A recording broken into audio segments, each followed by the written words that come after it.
What's the most refreshing act of I don't give a fuck that you've ever witnessed? 1. In high school a friend of mine got piss-loaded drunk. I mean, it's a miracle he didn't end up in the hospital. And he didn't have a drive home from the party, so what does he do? He calls the police and says, yeah, there's some drunk fucker walking up 3rd Street yelling, and what does he do then? Walks up 3rd Street till they pick him up and drive him to his mother's house.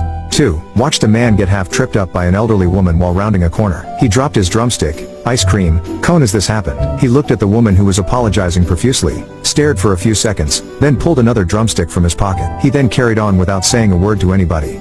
3. I was at the gym recently and overheard a guy talking on the phone to someone who I presume was his wife. The conversation went something like this: I just need another 10 or 15 minutes to finish up. Just another 10 or 15 minutes. Just another 10 or 15 minutes. Just another 10 or 15 minutes. Just another. Okay, fine, I'm leaving now. He then hung up and spent the next 10 to 15 minutes finishing up his routine.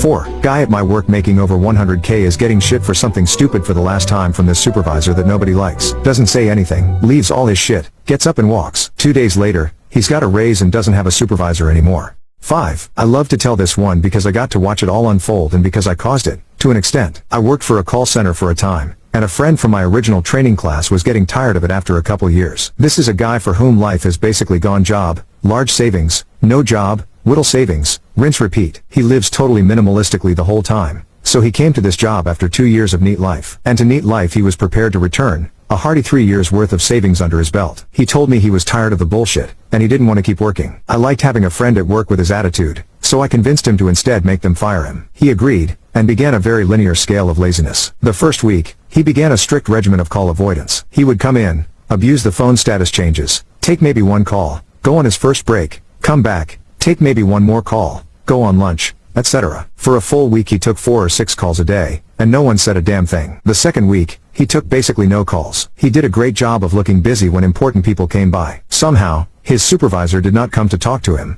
and the people who monitored phone stats either overlooked him or were investigating a phone anomaly. The third week was where he really shined. We were responsible for our own timesheets, as represented on the employee website. He would come in at the start of his first break, go on break, take no calls, go on lunch, take no calls, go on break, and leave. But on his timesheet, he put his normal start and end times, to get paid for a full work day. The Friday of week 3 is when they finally came for him. I was so proud of my boy when they laid down a piece of Word doc in front of him to sign, stating he would relinquish his pay that he did not earn, which he promptly refused to sign. Since they could not compel him to sign it, the supervisor got irate, and walked him then and there. Thing is, if you're fired, you have to have an exit interview. He didn't get one, so they had to call him back in, pay him for his time, and exit interview him properly. And then of course he got unemployment to supplement his savings. He did so well he moved to Colorado. And if anyone is feeling like this company didn't deserve that level of scamming, I'm happy to report it was Comcast.